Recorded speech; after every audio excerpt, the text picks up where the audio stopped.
Shakira, Arosha. Dileshi, करो video दो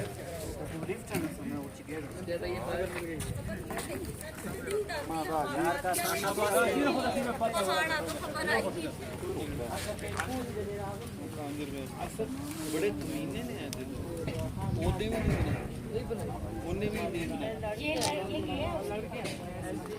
और मैं 4-5 दिन को देखी तो जलील रहता हूं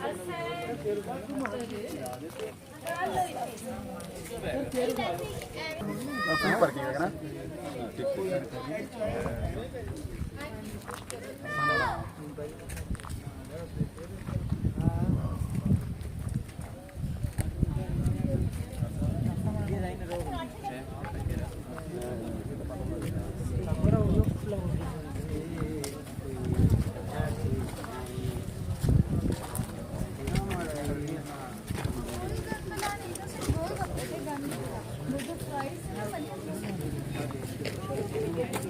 Thank you.